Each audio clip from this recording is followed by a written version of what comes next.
함께 일어나셔서 14장 찬송을 부르시겠습니다.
다 함께 참회의 기도를 드리겠습니다.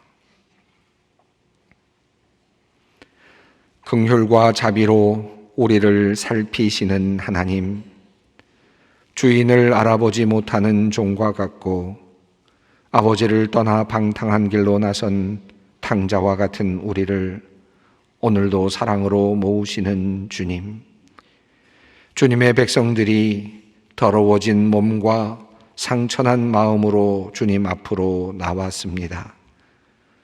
주님께 나오기에는 너무나도 악하고 모자라고 더럽사오나 주님의 보혈로 우리를 깨끗이 씻어 주실 것을 믿고 부족한 모습 이대로 나왔습니다. 욕망을 따라 살았습니다. 거짓말과 악한 말, 헛된 말, 상처를 주는 말, 쓸데없는 말을 하며 살았습니다. 어떤 이에게는 못된 짓도 하였습니다. 때로는 교만한 태도로 남을 무시하기도 하였습니다. 내 안에 있는 분노를 감추지 못하고 드러내어 싸우기도 하였습니다. 하나님, 분명 주님께서 내 안에 계셔야 했는데, 아니 주님께서 내 안에 들어오시기 위하여 애타게 문을 두드리고 계셨는데 우리는 주님을 내 안에 모셔드리지 못하였습니다.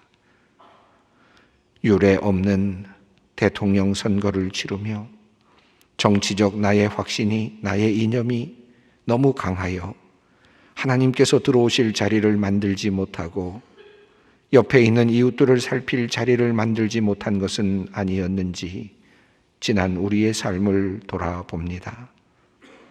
나와 생각이 다른 이들을 용납하지 못한 것, 편을 가르고 나누며 나와 함께하지 않는 이들을 때로는 욕하거나 저주하며 무시하며 존중하지 않았던 것을 용서하여 주시옵소서. 하나님, 이제 우리에게 하나님만을 의뢰하는 마음을 더욱 깊게 하여 주시옵소서. 나라를 걱정하는 마음이 분노로 나타나지 않게 하시고 간절한 기도로 덧입혀지게 하여 주시옵소서. 지금은 하나님과 나만이 아는 죄를 생각하며 묵묵히 참회의 기도를 드립니다. 여호와는 긍휼이 많으시고 은혜로우시며 노하기를 더디하시고 인자하심이 풍부하시도다. 아버지가 자식을 긍휼히 여김같이 여호와께서는 자기를 경외하는 자를 긍휼히 여기시나니 이는 그가 우리의 체질을 아시며 우리가 단지 먼지뿐임을 기억하심이로다. 그러므로 주 예수 그리스도 안에 있는 자에게 결코 정죄함이 없느니라. 아멘.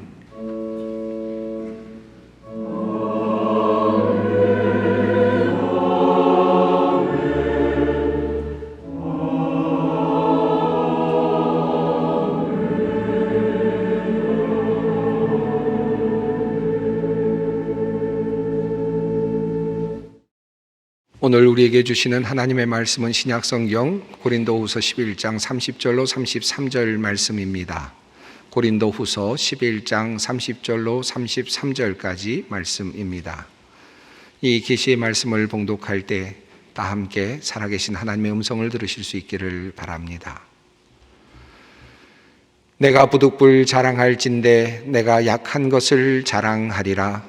주 예수의 아버지 영원히 찬송할 하나님이 내가 거짓말 아니하는 것을 아시느니라. 다메섹에서 아레다 왕의 고관이 나를 잡으려고 다메섹 성을 지켰으나 나는 광주리를 타고 들 창문으로 성벽을 내려가 그 손에서 벗어났노라.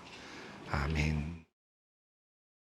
코로나 바이러스로 인하여서 우리가 정상적이지 않은 삶을 살아온 지 벌써 2년이 넘어가고 있습니다. 그간 우리에게 가장 익숙하게 가장 많이 들려왔던 단어가 있다면 바로 코로나라는 단어일 것입니다. 코로나 델타, 또 코로나 오미크론, 여러 가지 이름으로 코로나라는 이름을 우리는 끊임없이 들어왔습니다. 이 코로나라고 하는 이 단어는 원래 라틴어입니다. 크라운이라고 하는 뜻을 가지고 있는, 왕관이라는 뜻을 가지고 있는 바로 그런 단어입니다. 왜 이 바이러스에 이 코로나라는 이름이 들어가게 되었는가 하면 바이러스를 전자현미경으로 살펴보게 되면 그 겉부분, 가장자리가 이렇게 왕관과 같은 모양으로 되어 있어서 그렇게 불려지게 되었다라고 알려지고 있습니다. 보기에는 참 멋진 그런 그림인데, 그런데 저것이 병균이라는 것이, 바이러스라는 것이 참 안타깝기도 합니다. 코로나 관련한 이야기를 조금 더 하려고 합니다. 제가 지난 새벽 기도의 시간에 잠시 말씀을 드린 일이 있긴 합니다만은 이 로마 시대에 우리가 지금 생각하고 있는 이런 코로나 말고 정말 그 관으로서, 그러니까 왕관과 같은 수요되는 관들이 여러 개가 있었다고 전해집니다. 이 코로나라는 왕관은 왕이 직접 쓰는 것도 의미하겠지만 또 동시에 왕이 사람들에게 어떤 영웅이나 어떤 특별한 사람에게 수여하는 그런 또 왕관이기도 합니다. 여러 가지 중에 첫 번째로 우리가 또 말씀드릴 수 있는 가장 영예로운 그런 관이 있는데 코로나 트리움팔리스라고 하는 그러한 영예로운 관입니다. 이것은 전쟁에서 승리를 하고 돌아오는 장군에게 수여되는 아주 최고로 영예로운 그런 관이었다고 합니다. 월계 잎 모양이나 또는 올리브 잎으로 만들었다고 그렇게 전해지고 있습니다. 다양한 동전과 그리고 또 여러 가지 석고상과 같은 그런 곳에서 조각상으로 잘 지금까지도 보존이 되고 있는 그런 모양이라고 할 수 있겠습니다. 두 번째로 코로나 옵시디오날리스라고 하는 그러한 또 다른 관이 있습니다. 이것 굉장히 영예로운 관이었는데요. 이것은 전쟁을 수행하던 중에 적진으로 들어가서 포로되었던 사람들을 구출해 내온 그런 장군에게 수여되는 특별한 관이었다고 합니다. 이것에 재미있는 재료가 사용이 되는데 이 관을 만들 때에는 반드시 적진에 들어가서 포로로 잡혀갔던 바로 그 자리에서 가져온 풀들로 그렇게 짜서 관을 만들어서 수여를 했다고 합니다. 그러니까 적진에 있었던 그 모습 그대로, 그 형취가, 그 모습이 그대로 들어있는 그런 관이라고 할 수 있겠습니다. 코로나 시비카라고 하는 또 다른 관이 있었는데요. 이것은 병사들에게 주어지는 아주 영예로운 그런 상이고 또 관이었습니다. 참나무 잎으로 만들어진 관인데 시민의 생명을 전쟁 중에 구한 또는 포로로 잡혀있는 사람을 구한 병사에게 주어지는 그런 관이었다고 합니다.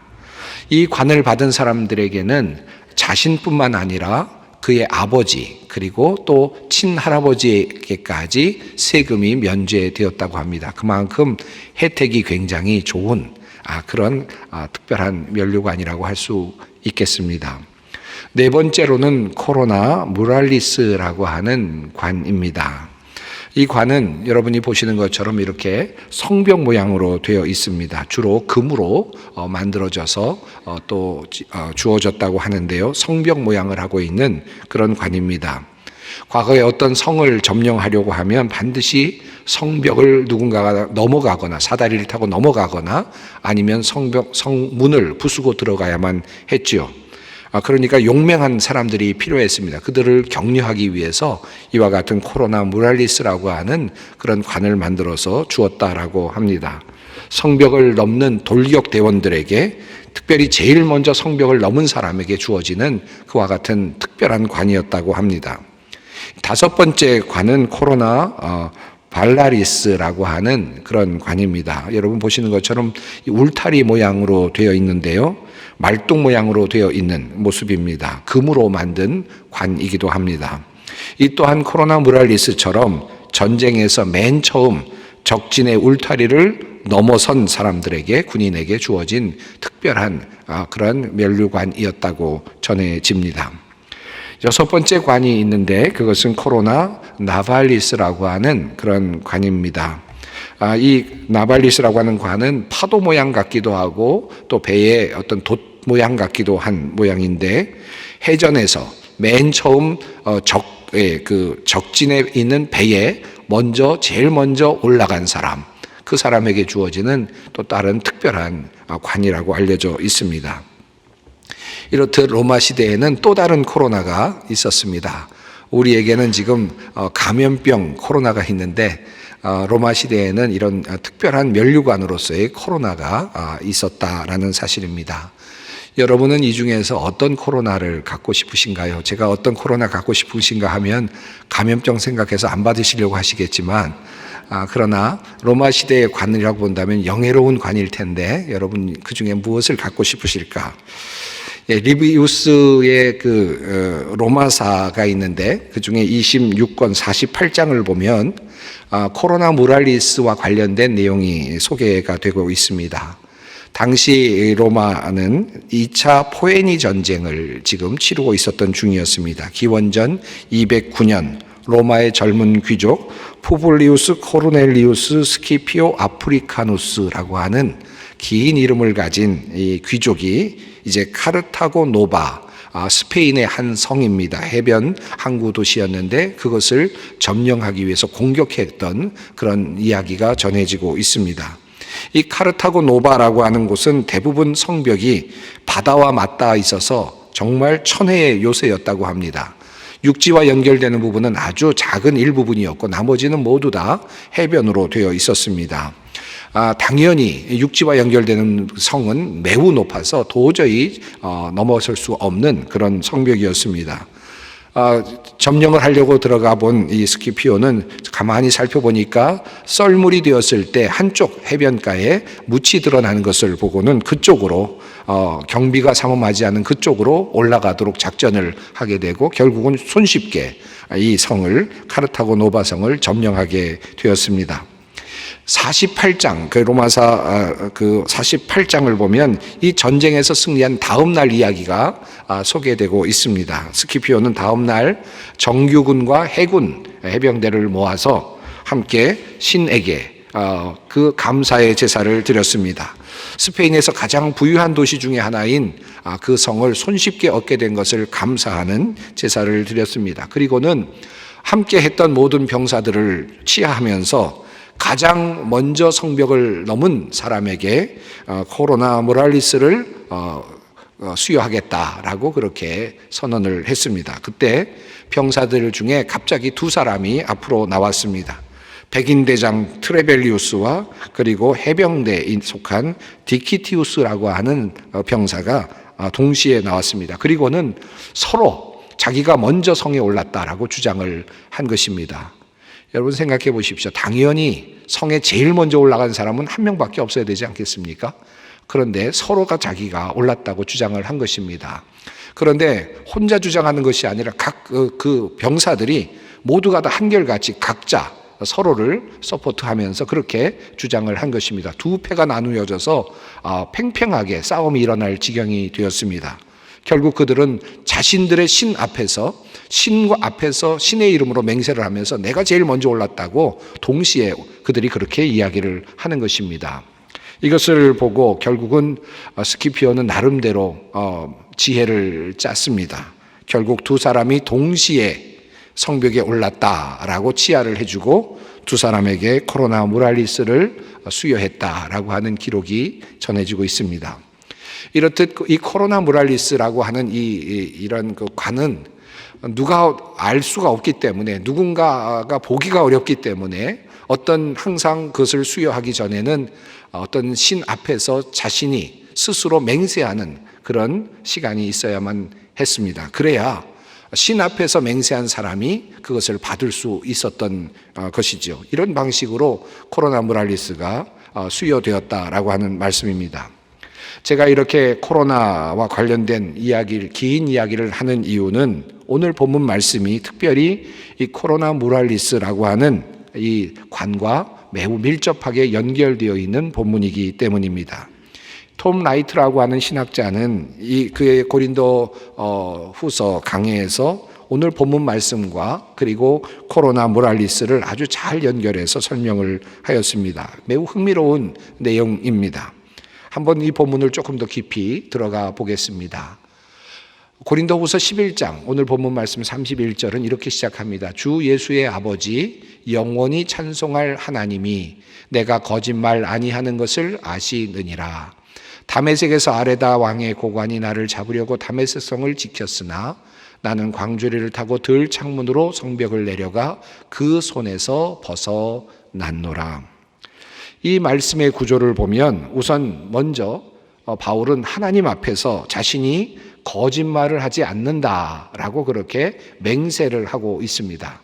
마치 코로나 모랄리스를 수여받기 위해서 병사들이 내가 신 앞에서 거짓말을 하지 않습니다라고 말하는 것과 같은 그런 하나의 순서라고 할 수 있겠습니다. 그런 모습으로 바울은 지금 하나님 앞에서 내가 믿는 하나님 앞에서 내가 거짓말을 하지 않는다. 나의 맹세는 확실하다. 나의 증언은 확실하다라고 하는 사실을 분명하게 이야기를 합니다. 그리고 나서 하는 이야기가 바로 뒤에 붙어 있는 내용인데 그 내용은 내가 다메섹 성에서 올라간 것이 아니라 다메섹 성을 내려왔고 광주리를 타고 내려왔고 결국은 도망을 갔다라고 하는 내용입니다.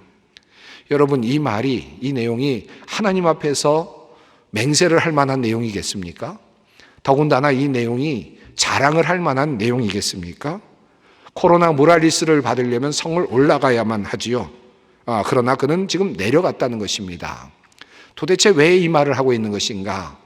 이 성경학자들은 이 내용을 바라보면서 이런 이야기를 합니다. 이것은 지금 바울이 로마 시대에 흔히 주어지고 있었던 이 코로나 모랄리스 수요의 방식을 그대로 차용하면서 자기 자신이 도리어 거꾸로 그것을 지금 만들어서 설명하고 있다라고 하는 그런 말입니다.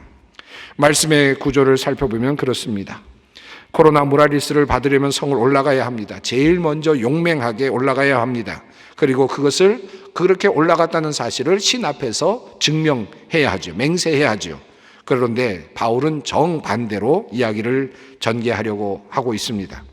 마치 코로나 모랄리스를 받으려는 사람인 것처럼 그렇게 내가 하나님 앞에서 절대로 거짓말을 하지 않습니다 라고 그렇게 맹세까지 한 후에, 그런데 이후에는 도리어 자기 자신의 부끄러웠던 이야기를 합니다. 내가 도리어 성을 내려갔고 도망을 가게 되었다라는 이야기를 전합니다. 무엇이 그렇게 자랑스럽다고 그런 이야기를 전하는 것입니까? 오늘 본문을 보다 잘 이해하기 위해서는 고린도 교회에 대한 상황을 조금 알 필요가 있습니다. 고린도 교회는 바울이 세운 교회였지만 거짓 교사들로 인해서 어려움을 겪었던 그런 교회였습니다. 거짓 교사들이 들어와서 자기 자랑 일색이었고, 그리고 또 스스로 자기가 가지고 있는 것들만 주장하는 그런 형국이 되어서 교회가 분열의 양상을 겪고 있었습니다. 성령의 강력한 역사를 경험한 교회였기도 했지만 도리어 그것들이 자신들의 자랑거리가 되는 바람에 서로 분파로 나뉘어서 그렇게 방언이 귀한 것이다, 예언이 귀한 것이다 라고 자기들이 받은 것들을 자랑하는 그런 상황이 되고 말았습니다. 심지어는 바울까지도 배척을 받게 되는 그런 교회가 되고 말았습니다. 바울은 이러한 교회를 향하여서 고린도 교회 교인들이 스스로 자랑하고 있는 것들을 책망하면서 도리어 자신도 자랑의 대열에 합류합니다. 세상적인 자랑을 하고 있는 사람들을 향하여 나도 자랑할 것이 있다라고 말하면서 그는 이렇게 말을 시작합니다. 여러 사람이 육신을 따라 자랑하니 나도 자랑하겠노라. 그들이 히브리인이냐 나도 그러하며 그들이 이스라엘인이냐 나도 그러하며 그들이 아브라함의 후손이냐 나도 그러하며 그들이 그리스도의 일꾼이냐 정신없는 말을 하거니와 나는 더욱 그리하도다. 이렇게 세상적인 자랑에 함께 합류하는 듯 말하던 사도 바울은 그러나 방향을 바꾸고 태도를 바꾸어서 이런 말로 다시 자랑을 시작합니다. 내가 수고를 넘치도록 하고 옥에 갇히기도 더 많이 하고 매도 수없이 맞고 여러 번 죽을 뻔하였으니 유대인들에게 40에서 하나 감한매를 5번 맞았으며 3번 태장으로 맞고 1번 돌로 맞고 3번 파선하고 일주야를 깊은 바다에서 지냈으며 여러 번 여행하면서 강의 위험과 강도의 위험과 동족의 위험과 이방인의 위험과 시내의 위험과 광야의 위험과 바다의 위험과 거짓 형제 중의 위험을 당하고 또 수고하며 애쓰며 여러 번 자지 못하고 줄이며 목마르고 여러 번 굶고 춥고 헐벗었노라. 이것이 바울의 맹세이고 바울의 자랑입니다. 그리고 나서 바울은 이렇게 자기의 자랑을 이렇게 요약합니다. 내가 부득불 자랑할진대 내가 약한 것을 자랑하리라. 그리고 이어지는 내용이 바로 오늘 본문 말씀입니다. 내가 하나님 앞에서 거짓말을 하지 않는다라고 말한 후에 그는 내가 다메섹성을 마치 내려가서 도망치듯 그렇게 그들의 손에서 벗어났다라고 그렇게 말씀하고 있는 것입니다. 도망치는 것은 수치지요. 매를 맞는 것도 수치입니다. 가난한 자처럼 헐벗은 모습은 사람을 초라하게 만들 것입니다. 사람들에게 매를 맞아 보신 적이 있습니까? 폭력을 당해 본 적이 있습니까? 어떤 사람에게 폭력을 당해 본 사람들은 그 수치심과 모욕감이 어마어마하다고 그렇게 이야기들을 합니다. 그런데 사도 바울은 수없이 맞았던 그것들을 다시 상기하면서 도리어 나는 그것을 자랑한다라고 그렇게 말합니다. 이것이 나의 면류관이라고 하는 고백이 아니겠습니까? 세상 사람들은 코로나 모랄리스 같은 면류관을 원합니다. 용맹스럽고 영광스럽고 영웅적이며 정복적인 그런 사람이 되고 싶어 할 것입니다. 세상에서 승리하는 자로, 정복하는 사람으로, 지배하는 자로, 때릴 수 있는 자로, 힘을 쓸 수 있는 자로, 그리고 배부른 자로 살기를 원할 것입니다. 코로나 무랄리스와 같은 존재가 되고 싶어 하죠. 그러나 사도 바울은 그렇게 살지 않았습니다. 그는 고난과 고통과 그리고 배고픔과 배신과 배척과 그리고 조롱을 들으면서, 그리고 죄인이 되어서 매를 맞기도 했고 도망자가 되어서 숨어 다니기도 했습니다. 그런데 바울은 도리어 그와 같은 삶을 내가 도리어 자랑하고 한다고 그렇게 고린도 교회를 향하여 고백하고 있습니다. 왜 바울이 그와 같은 고백을 할 수 있습니까? 어떻게 그렇게 고백할 수 있습니까? 그는 주님께서 그에게 주실 상을 바라보고 있었기 때문입니다. 바울은 이렇게 고백합니다. 너는 모든 일에 신중하여 고난을 받으며 전도자의 일을 하며 내 직무를 다하라. 전제와 같이 내가 벌써 부어지고 나의 떠날 시각이 가까웠도다. 나는 선한 싸움을 싸우고 나의 달려갈 길을 마치고 믿음을 지켰으니 이제 후로는 나를 위하여 의의 면류관이 예비되었으므로 주 곧 의로우신 재판장이 그날에 내게 주실 것이며 내게만 아니라 주의 나타나심을 사모하는 모든 자에게 도니라. 그는 코로나 무랄리스를 얻고자 하지 않았습니다. 그는 도리어 코로나 크리스티, 그리스도의 면류관을 기다리고 있습니다. 이 땅에 성육신으로 오셔서 자신을 온전히 내어주신 예수님은 끝까지 내려가시는 그런 분이셨습니다. 낮은 곳으로 또 더 낮은 곳으로 내려가시는 분이셨습니다. 그분은 낮아지셔서 고통받는 자들과 함께 하셨고 병든 자들과 함께 하셨고 그리고 죽음에까지 함께 내려가신 분이십니다. 그래서 그분의 면류관은 결코 코로나 무랄리스가 아닙니다. 그림에서 보여지는 것처럼 위대한 성벽을 오르신 분이 아니십니다. 그러한 능력 있는 용맹 있는 분이 아니십니다. 도리어 그분의 면류관은 바로 이것입니다. 바로 예수 그리스도의 면류관, 코로나 크리스티, 그것은 바로 가시 면류관이었습니다. 그분은 낮은 곳까지 내려오셨고 낮은 죄인의 자리까지, 사람들이 손가락 각질하는 그런 자리까지 내려오셔서 벌거벗은 수치를 당하시며 가시 면류관을 쓰신 분이십니다. 예수에게 자색옷을 입히고 가시관을 엮어 씌우고 경례하여 이르되 유대인의 왕이여 평안할지어다 하고 갈대로 그의 머리를 치며 침을 뱉으며 꿇어 절하더라. 조롱당하시는 예수 그리스도의 모습이 성경에 그대로 전해지고 있습니다. 그분은 가시관을 쓰셨습니다. 낮아질 대로 낮아지셔서 조롱받으시고 그리고 참으로 보기 싫은 그런 가시관을 쓰시고 이 땅에 세워지셨습니다. 코로나 크리스티, 그리스도의 면류관은 바로 그 가시관입니다. 바울이 그 길을 따랐고 수많은 초대교회 성도들이 그 길을 따랐습니다.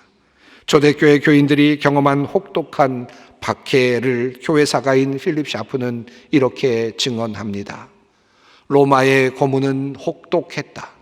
더러는 조개 껍질이나 쇠 갈고리로 온몸이 토막났고 어떤 경건한 처녀들은 검투사나 포주에게 넘겨져 욕을 당했다.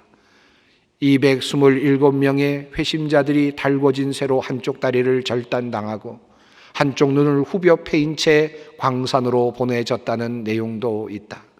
또 더러는 서서히 달아오르는 불에 몇 시간 동안 고통으로 몸부림치다 죽었고 더러는 사지가 갈갈이 찢기고 혹은 벌벌 끓는 납용액을 뒤집어 쓰고 죽었으며 더러는 소금과 식초에 절궈져 고문대에서 피 흘리며 죽었다. 이렇게 그리스도인들의 피는 교회의 씨앗이 되었다. 그들이 이렇게 죽어갔던 이유가 무엇일까요? 그들이 그렇게도 처절하게 죽어갔던 이유는 무엇입니까? 그들이 가지고 있었던 진리 아니겠습니까? 진리를 믿었기에, 진리를 알았기에 그들은 죄인처럼 악인처럼 대우를 받는 것을 마다하지 않았습니다. 이 세상에 어느 장혹한 죄를 지은 사람들보다 더 잔인한 고문을 당했고 죽음을 그들은 당했습니다. 그래도 그들은 그 길을 포기하지 않았습니다. 겁내지 않았습니다. 왜냐하면 그들의 마지막 길에 그리스도의 면류관 코로나 크리스티가 놓여 있음을 그들이 믿었기 때문입니다. 시험을 참는 자는 복이 있나니 이는 시련을 견디어낸 자가 주께서 자기를 사랑하는 자들에게 약속하신 생명의 면류관을 얻을 것이기 때문이라. 그들은 분명 그 생명의 면류관, 그리스도의 면류관, 코로나 크리스티, 그것을 바라보고 있었습니다. 그 면류관은 세상의 것이 아닙니다. 트리움 팔리스도 아닙니다. 시비카도 아닙니다. 모랄리스도 아닙니다. 예수 그리스도의 면류관은 가시 면류관입니다. 주님은 이 가시 면류관을 통해서 우리에게 이렇게 말씀하십니다. 진정 내려가고 가난해지는 자가 나에게는 진짜 영웅이다. 나와 같이 가시관을 쓰고 고통당하는 자들과 함께하는 자가 나에게는 참된 영웅이다.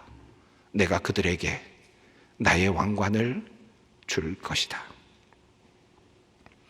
지난주에 대선이 있었고 새로운 대통령을 우리는 선출하였습니다. 생각이 다를 수도 있었겠지만 이제 대통령이 선출되었으니 그를 위해 기도할 때입니다. 올라가고 정복하고 부수는 영웅이 아니라 예수 그리스도께서 보여주신 것처럼 내려가고 낮아지고 더 내려가서 고통받는 사람들과 함께하는 대통령, 그런 영웅이 되기를 위해 우리 함께 기도하십시다. 아니, 우리 모두가 그런 사람이 되도록 함께 노력하며 기도하십시다. 마지막으로 디오그네투스에게 보내는 서신에 나오는 초대교회 그리스도인들의 모습을 읽어드립니다. 그리스도인들의 살아가는 모습은 지역 주민들과 사뭇 다르게 단정하다. 고향에 살면서도 나그네처럼 산다. 시민의 의무는 다하면서도 외국인으로서 수모를 겪는다. 타향이 고향이고 고향이 타향이다. 가진 게 없으면서도 모든 것이 넉넉하다. 비난을 받지만 그것을 자랑스럽게 여긴다. 중상모략을 당하지만 무고하다. 저주를 당하면서도 축복한다. 조롱을 당하면서도 존경한다. 선을 행하면서도 범죄자처럼 처형을 당한다. 처형을 당할지라도 다시 살 것을 생각하고 기뻐한다. 이것이, 이렇게 사는 것이 바로 코로나 크리스티, 그리스도의 면류관을 바라는 사람들이 살아가는 삶의 방식이고 삶의 공식입니다. 기도하겠습니다. 사랑의 하나님, 우리에게 귀하신 아들을 보내어 주심을 감사드립니다. 그분의 낮아지심과 겸비하심으로 우리가 주님을 보았고 그분께서 십자가에까지 내려가심으로 우리가 나음을 입었습니다. 낮아지고 고통받는 자들과 함께 하신 주님의 길을 따라가기 원합니다. 사순절을 보내며 더 낮아지게 하옵소서. 그리하여 마침내 주님의 면류관 코로나 크리스티를 얻는 주님의 자녀 종들이 되게 하여 주시옵소서. 예수님의 이름으로 기도드리옵나이다. 아멘. 다 함께 455장 찬송을 부르시겠습니다.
영원한 언약의 피를 흘려서 양들의 위대한 목자가 되신 우리 주 예수를 죽은 사람들 가운데서 이끌어내신 평화의 하나님이 여러분을 온갖 좋은 일에 어울리게 다듬질해 주셔서 주님의 뜻을 행하게 해 주시기를 빕니다.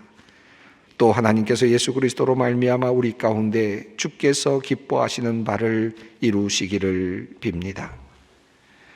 우리 주 예수 그리스도의 은혜와 하나님의 사랑하심과 성령님의 교통하심이 예수 그리스도처럼 더 낮아지기를, 고통받는 이들과 더 함께하기를 원하며 주님을 따라 나서는 주님의 모든 백성들 위에, 소망의 성도들 위에, 이 나라와 민족과 역사 위에 항상 함께 하시기를 축원하옵나이다. 아멘.